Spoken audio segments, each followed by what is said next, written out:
in as we go along.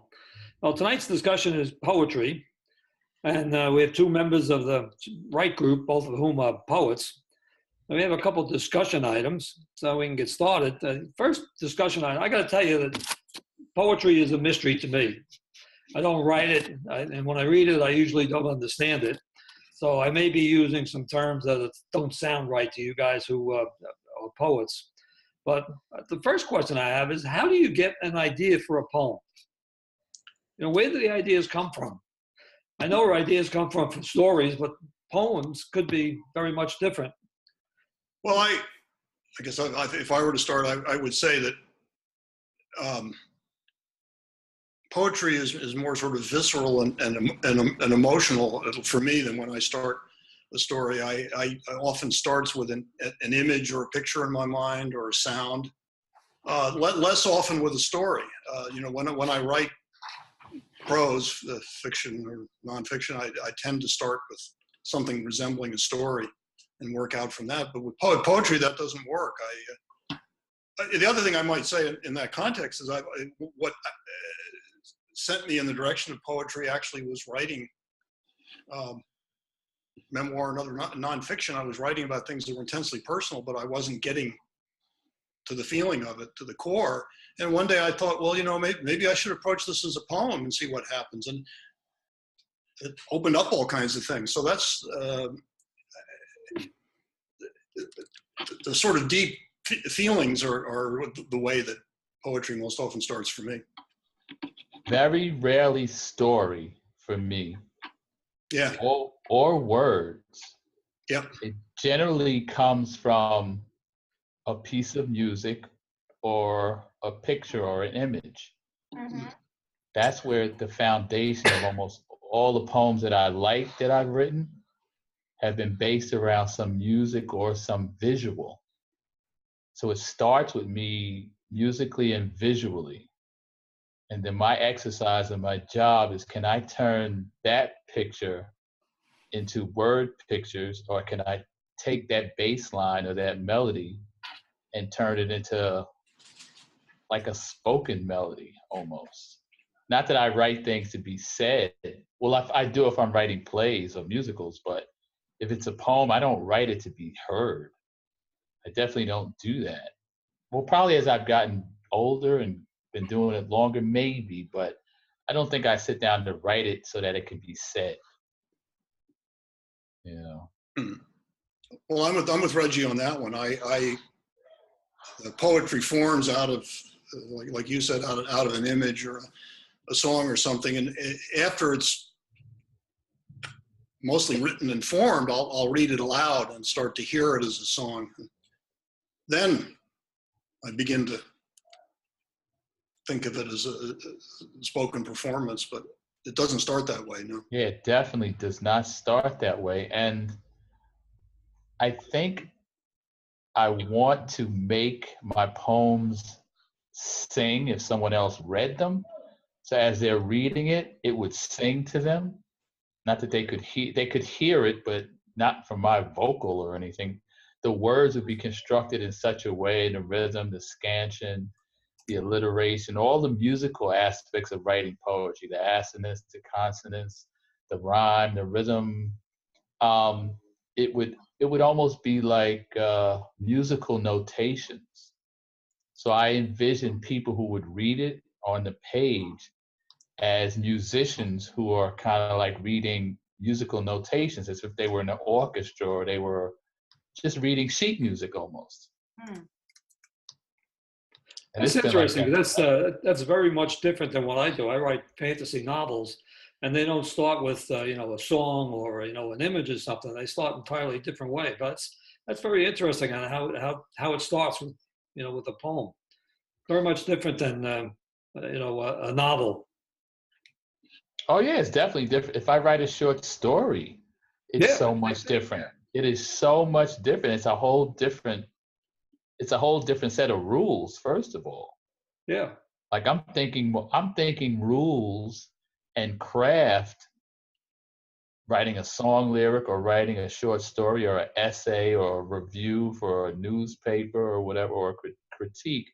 Poetry is more it's more a feeling for me That's right. than all the other or any other writing I've ever done.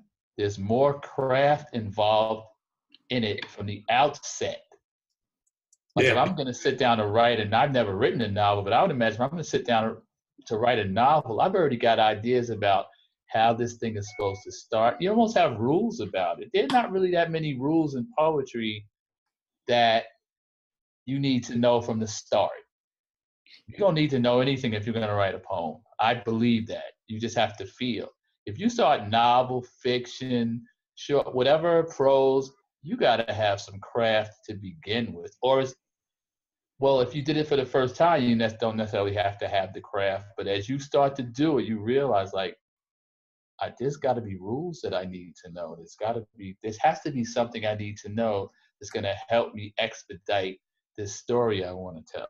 One of the big things with a novel or a short story is you've got to be craft. The craft that you're talking about is in storytelling skills. Yeah. And how is that defined? Like as a person who writes fiction and novels, how is that defined? How do you define that? Well, you got to have something like, the storytelling skills come with, how you pick the point of view, who's Right. telling the story. It's also a lot of show, don't tell, and Got it. foreshadowing, dialogue, stuff like that as it goes into it. That stuff that you have to put in a lot of stuff to hold the reader's interest because it's long. If the reader starts to get bored, it's probably because of the storytelling, or maybe there's no plot to the story. But there's so many elements involved. It takes a long time. It takes me a year to write a novel. Yeah, I And could then it's imagine. probably not that good. It has to be edited, and people got to punch holes in it for me. So it's radically different than poetry. Well, a poem can take a long time to write too. Yeah. In our classes, we encourage people to bring revised poems back, and the great poets that I admire have revised poems for years. Sometimes just for small vocal effects. So it's different, but Yeah. it requires the same attention to craft. This is slightly off the topic, perhaps, but I wanted to take the opportunity to give a shout out to Reggie from one of the several poetry workshops of his that I attended. Something I learned about poetry is how important the title of a poem can be. And I think you may remember this. More specifically, you said your title's too damn explicit. The title needs. Yeah, I remember. Your title needs to suggest something, to allude to something that's not quite there, just a little beyond reach. And I looked at it and I said, "Wow, that's right." That, and every time I've given a poem a title since then, I thought of that. That's yeah. Where I've been writing poetry a long time, but I learned that, and this is going to sound crazy, but I actually learned that because when we were nominated for this Tony Award for the Best Musical, right, and we lost to Rent, right, and the title of our show, all right, the title of our show was Bringing the Noise, Bringing the Funk, a tap rap discourse on the staying power of the beat. That was the title of our show. And then as we went through the process, just to, we realized like, wow, their musical's called Rent. My goodness, you'll never forget it. It's one word. It's ambiguous. It could mean a bunch of different things. Exactly. Yeah. It puts a lot of different pictures in people's minds. It's more universal, except besides this long, drawn-out title that we had. And I learned from that situation how important titles were. And now in everything I do, like as artistic director of a theater festival for my 11th year, I have a whole crazy process where titles dictate whose plays and musicals I read first. Wow. The titles alone. So I have an A pile, a B pile, and a C pile. And the A pile, whoever goes in the A pile, I read the first 10 pages of everyone who's in the A pile, right? And then whichever one I remember the most, I read that in its entirety first. But it's all based on the title. Now, some of the C's and the B's make it into the festival, but the titles don't induce me or inspire me to read this stuff first. So titles for me are like, they dictate how I deal with art, movies, books. You know, like, whoa, if there's a long title, I'm suspect. I'm totally suspect. And there's some great things that have had some very amazing, but if we all sit here as a group and start thinking about these titles of great things, like for instance, suppose The Godfather would have had another title. Now we all know that movie, I'm sure, right? Yeah. Suppose that movie had another title, you know? And I basically, we could all, like I've done exercises where I'll take movie titles or play titles or album titles that are really popular, and I ask people who know the work to give me another title. To just give me another title for Kind of Blue or The Godfather or Four Seasons or, you know, Hello Dolly. And it's pretty amazing how that's a craft and a gift in itself to be able to title something so it immediately snatches the reader's attention. The thing that comes to mind with The Godfather is how well the title fits the characters. Oh, it's perfect. It's perfect. It's almost, you know, the movie from just reading the title, you almost know the movie. Yeah. You literally know the movie.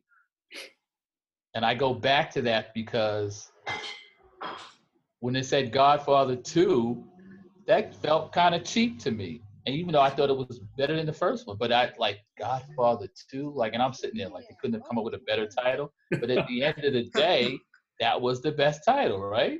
Yeah. You know, really. Well, the good thing is when I write my own poems, I don't have to clear them through a marketing department. So. Yeah, that's true. I just did that with a lawyer yesterday. Did you? I did with it for the title of this musical I'm working on. Right?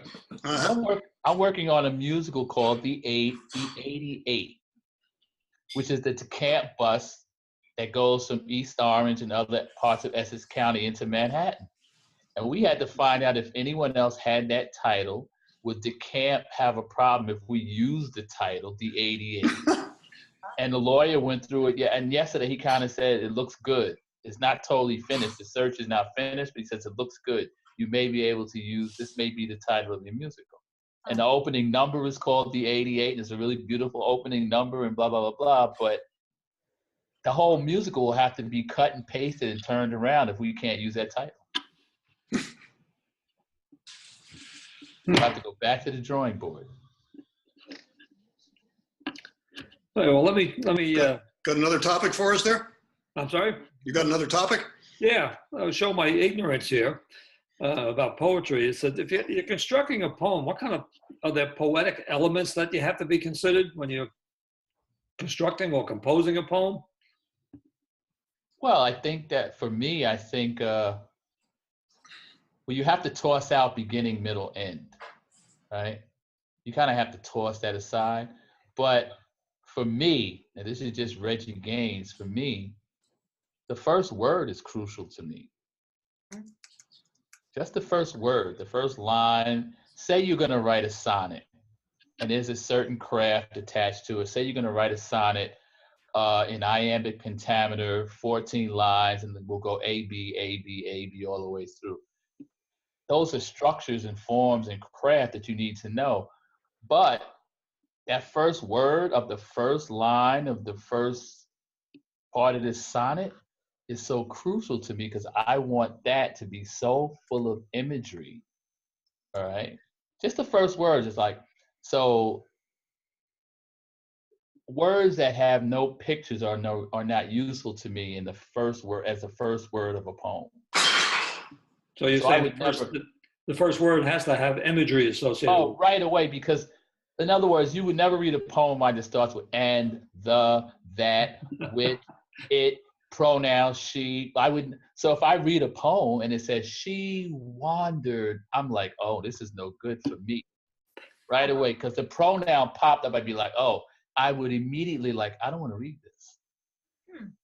I don't want to read this. I'm not going to spend my time reading a poem that begins with a pronoun. And that's kind of crazy, right? But that's just, and I Yeah, read no, them. I'm with Reggie on that one, and I picked up particularly on what you said about never thinking of a poem as having a beginning, middle, and an end.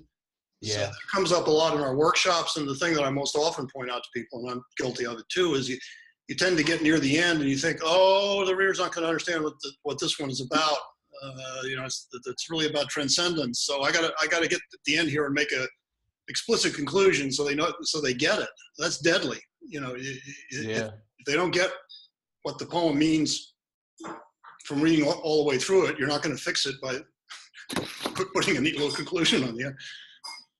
Well, in the digital age that we live in, the great thing about poetry or any writing, fiction, is that people have to read it.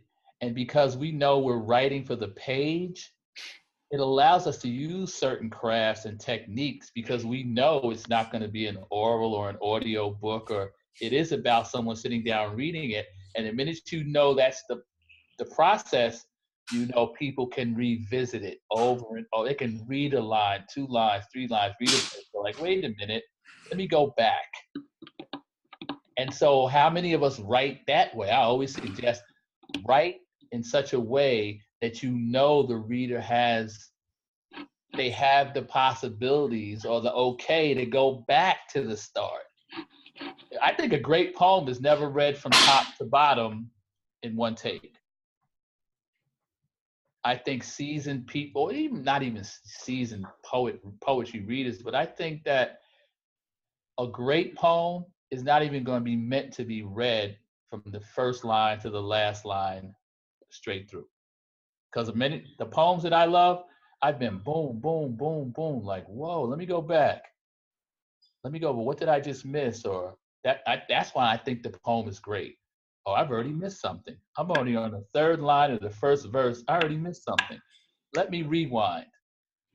And so we as writers, if we have the confidence they can go back. They can rewind. I want them to go back and rewind. I want them to rewind. I want them to, wow. So then you start to use or choose words, sometimes heightened language, but more nowadays you got to put pictures in. It's got to be word pictures or it's not going to work. Because of everyone's used to YouTube and, the technological advances in digital communication mean that most of us get our information from our brain dead rotation devices. And most of the information is visual, it's pictures, like you said, YouTube. And so we are if that's the world we live in, there's no way in the world you cannot put imagery in your poetry or anything for that matter. Yeah. Any kind of writing, but poetry, efficiency of language and imagery have to be the key components for me as a writer, because that's the key component for me as a reader. And if the imagery doesn't immediately capture my attention, then something's wrong with the poem. Because our opposition are these these devices that we have. Like if I'm going to write a poem, I'm going to expect somebody to read my poem and not put their phone on or not go messing with their phone. That's the challenge for me as a writer, period. But as a poet, the challenge is, can I in haiku keep a person away from their digital device? And that's a simple exercise. Okay, 17 beats, blah, blah, blah, blah. We all should be able to write haiku and keep another human being away from their digital device. Because it's short, it's efficient. But even then, you're reading a haiku and it's like, oh no, I know where this is going, and I'm turning my phone on. Well, that brings up another device that I don't think enough of us use writing poetry, which is to think about its layout on the page, which is another way of the look, guiding people back and forth through the poem. The look of it. Yeah, you mean the look of it. Well, exactly. Yeah. Yes. That's a device. Yep. I believe that's a device. All right. Like it's almost as if it's a map. Precisely. Yeah. I agree with you totally. It's like a map. I love poems that look, I love poems that look great on the page. You know, when they're uniform, it's not as much of a challenge. Yeah, it's something I struggle against all the time. They tend to smooth out too much, and I try to break them up. And then when you're jumping between different forms, like I'm working on a musical now, Mm-hmm. and writing lyrics to songs is, people say it's poetry or rap is poetry, and which all of it is, I would imagine, but the structures are so different. Like a line break in a song has to be uniform. It literally has to be uniform. All right. But in poetry, the line break, I mean, that could even be just based on how many times your heart beats per minute, or how much, when you're actually writing something, it's one thing to how long can you write a poem before you run out of, and not air, because you're not talking. I mean, like, you write poetry, so how long can you, if you're on a computer, how quickly can you write, or how slowly do you write when you're writing a poem, as opposed to pencil and yellow pad? And most of us don't do that anymore, but it changes. So Shakespeare, if I write down a monologue by William Shakespeare on a yellow legal pad and a pencil, by the time, no matter what it is, by the time I'm finished with it, say I don't understand Shakespeare, or I hate Shakespeare or whatever, I think it's irrelevant. After I've written this monologue from Othello down on a yellow legal pad with a pencil, no matter what the context is, the first thing I'm gonna do, like, well, damn, dude was doing this with a quill and a pen, and he was dipping a quill in ink and writing this out. Now, it just took me X amount of minutes to write this with a pencil. What did it take him to dip this quill in the ink, write? I don't know how many words you can get out on a dip. So right away, I have more respect for him as just a writer, just a physical act of him writing. And so right away, like, well, I can't say I don't like Shakespeare, because I got to respect him for just the physical work that he has had to do to create these masterpieces. Just the work, the hard, I mean, he had to have tennis elbow. Yeah. Something. I just got to notice that we got less than 10 minutes now in this meeting. We're Oh, okay. limited to 40 minutes. But I don't know, anybody, Kathleen, Martha, you have a question? Hi, Martha. Martha, that's Martha Moffat there. It's, Martha Moffat. Hi, Martha Martha. Moffat. I still can't get my camera turned on, so I'm the We noticed. invisible listener. Well, we know what you look like, Martha. yeah, We Martha's know been you there don't- waving her hand, trying to get attention, but we keep ignoring And it. we know your voice. We know the sound of your voice. Yeah. Hi, Martha. How are you? It's Kathy. Hi, Kathy. I'm good. Pretty good. Great. I spent the first half of this year falling down, but I think I'm through with that. Oh, Are you better? Yeah. Good. Very good. Good to hear. She stopped hitting people with her cast, at least. She The used to walk cast around these meetings and whack people in the head with a cast that was on her arm. The cast came off a couple of weeks ago. Yeah. Oh, great. Congratulations. It's great to hear. The last time I saw you, you were like, the last time I saw you was in front of the Y. I think I was getting on the 66 to go to Manhattan. Oh, I remember you ran Yeah. across a couple of streets to help me down the steps. I appreciate that. Oh, I did? Oh, God. You did. That was wonderful. Oh, go ahead, Reg. That I didn't remember, but I remember Reg, seeing you that day. let me ask you a question about writing poetry. I don't write poetry often. I wait for a poem to arrive completely in my head. I don't work through a poem. It arrives, I write it down, and that's it. Is that a legitimate way to work? Well, if you're brilliant, yeah. If you have that type of genius, of course. Some people just have that type of genius.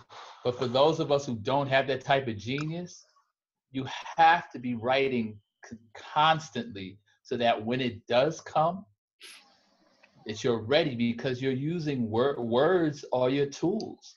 And if you're constantly jotting down words and doing these exercises, these writing exercises, that when that divine intervention comes, you're ready, you're greased.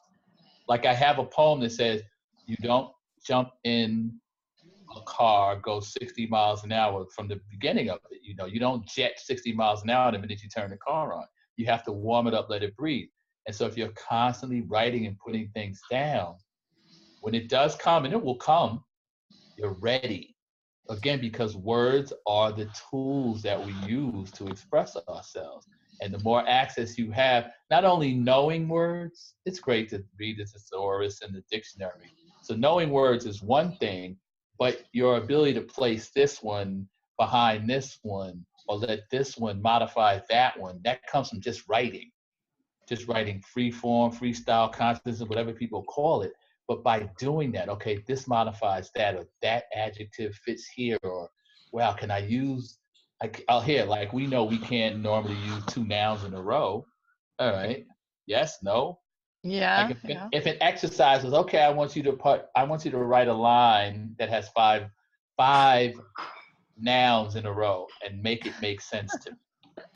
Well, like as Reggie was saying earlier, often all you need is the spark, and then you need to get started. Something you hear or imagine. I just wrote a poem about learning Morse code, speaking with my mother on a long car trip, and all I heard was two letters, da da da da da da da da. That's the title of the poem. See, that's great. I just kept hearing more Morse code in my head until it started to flesh itself out. That's pretty innovative, actually. Now I can hear that. Da da da da da da. I could hear. Oh yeah, that. you bet you can. Yeah. Oh man, all those movies and.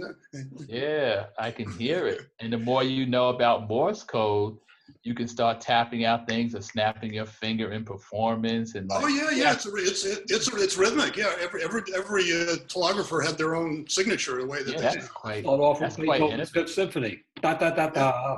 Yeah, there you go. Yeah, there That's you Morse go. code. And we all know that, right? Da, da, da, Everyone da. knows that. Wow. Yeah, there you go. It's my next poem. Yeah, that's Morse code for V. Victory. Yeah, so Martha, I think that again, if you would just do an exercise from time to time, a poetic exercise, it would just help you when inspiration comes.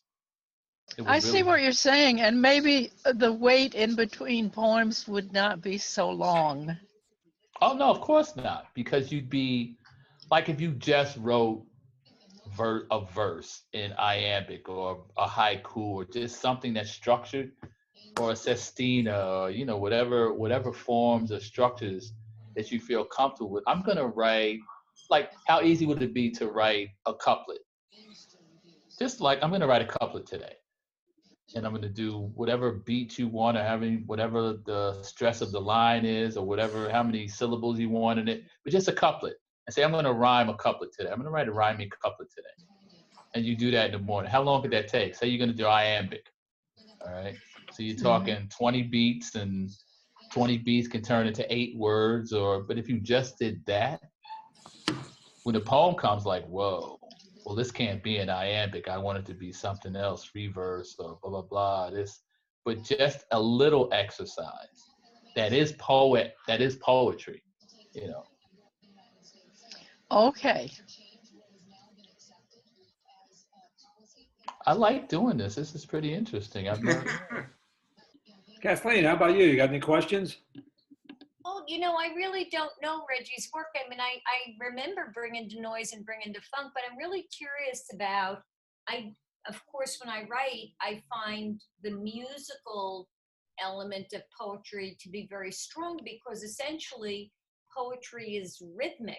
You're trying to create a sense of there's a pattern to how the language moves you through the poem, and that's sort of essential to the feeling, I think, that the poem communicates, whether it's very rapid fire and staccato, or very, gorgeous and mellifluous language, or whatever it is. So I'm really kind of curious about how someone with such a strong musical orientation and background brings that to bear in poetry? I mean, I know Carney's poetry more because I've worked with him a lot in the workshop, but I read Reggie just before we got on this session, the Air Jordan poem, you know, so that I would just read something of your work before we got together. So I Right. don't know if I've got a specific question about the musical part of it. Clearly, you have a lot of expertise about kind of the musical elements of poetry.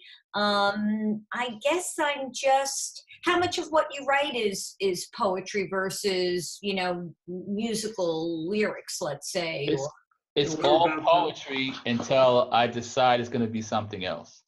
We're about to get cut off with less than a Okay. minute.